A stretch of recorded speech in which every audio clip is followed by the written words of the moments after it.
The old man stood trembling at the café door, rain dripping from his worn coat, eyes lowered as if the world had taught him long ago not to expect mercy.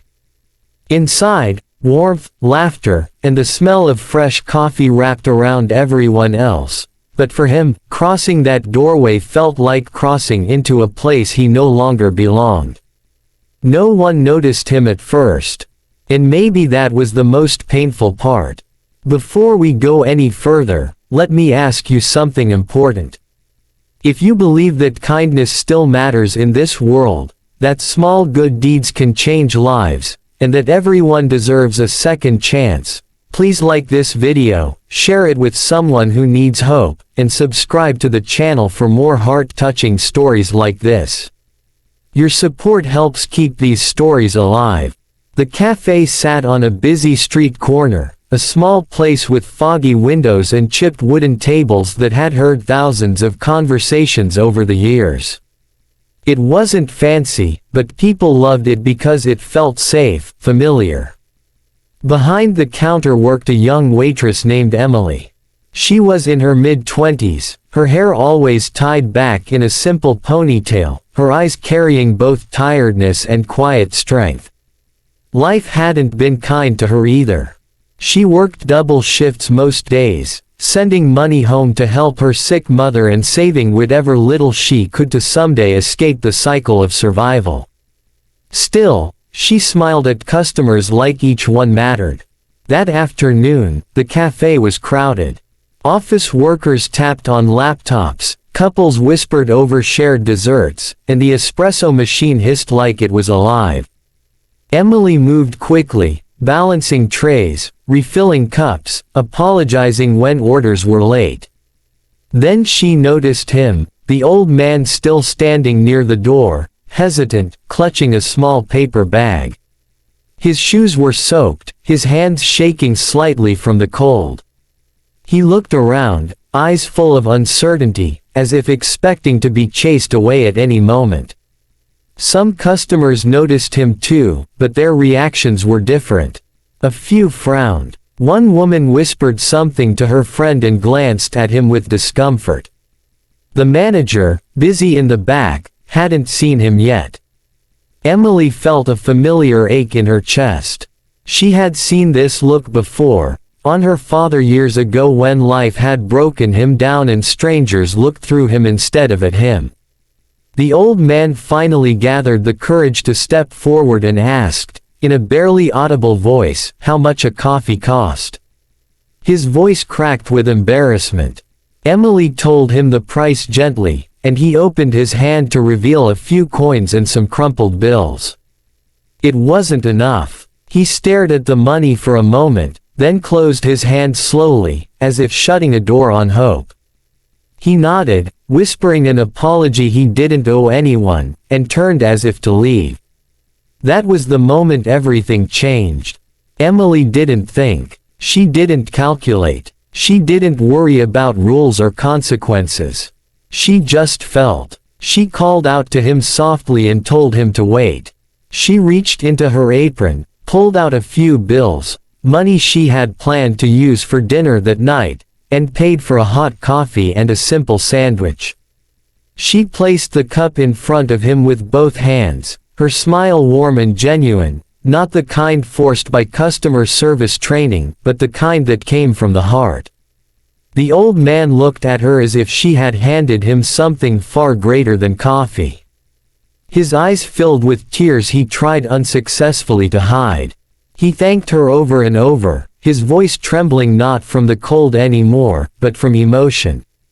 Emily simply nodded and told him to sit wherever he liked and take his time. She didn't ask questions. She didn't expect gratitude. She went back to work. What Emily didn't know was that this man wasn't poor. Not even close. His name was Henry Caldwell, and he was a billionaire, one of the most successful investors in the country. But wealth had never saved him from loneliness. Years earlier, he had lost his wife, then his only son, and with them went his sense of purpose. Money surrounded him, but meaning did not. He had grown tired of boardrooms full of flattery and people who saw him only as a wallet. So he began a quiet experiment, one no one knew about. He dressed in old clothes, visited ordinary places, and watched how people treated him when they thought he had nothing to offer. Most days ended the same.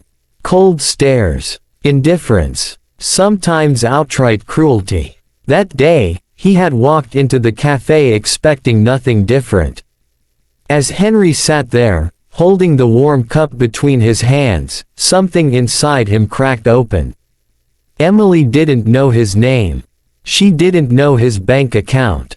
She didn't know he could buy the cafe 10 times over. All she knew was that he was cold, hungry, and human. And that was enough. He stayed for a while, quietly observing. He noticed how Emily treated everyone the same. The rushed businessman, the noisy teenagers, the lonely woman sitting by the window. She listened when people spoke. She noticed when they were sad. Her kindness wasn't selective, it was instinctive. Before leaving, Henry caught her attention one last time. He thanked her again, more firmly now, as if trying to make her understand that this moment mattered more than she realized. Emily smiled, told him to stay warm, and went back to wiping tables. She didn't see him pause at the door, turning back to look at her with eyes full of resolve. The next morning, Emily arrived at work exhausted. Bills were overdue. Her mother's medical expenses were piling up. The cafe owner had hinted about cutting hours. She tied her apron, took a deep breath, and prepared to survive another day. That's when she noticed something strange. A black luxury car parked outside. Men in suits entered the cafe, speaking quietly to the manager. The entire atmosphere shifted. Then she saw him, the old man from yesterday, except he wasn't wearing worn clothes anymore. He stood tall in a tailored suit, his hair neatly combed, his posture confident. For a moment, Emily didn't recognize him. When their eyes met, she froze. Henry smiled, the same gentle smile as before. The manager gathered the staff, confusion written all over his face. Henry introduced himself calmly, explaining that he owned several properties in the area and had taken interest in the cafe. He spoke about values, about community, about how businesses weren't just about profit but about people. Then he turned to Emily and told the story of yesterday, not as a test, but as a reminder of what true wealth looked like. Emily's hands shook. She felt exposed, overwhelmed, unsure whether to feel proud or afraid. Henry announced that he had decided to invest in the cafe, but not just financially. He paid off its debts, raised wages, and created scholarships for employees who wanted to study. Then he did something no one expected. He offered Emily a position, not as a waitress, but as the manager of a new cafe he planned to open, one built entirely around compassion and dignity. Emily cried openly, not because of the opportunity, but because someone had seen her heart and valued it. Before Henry left, he spoke to her privately.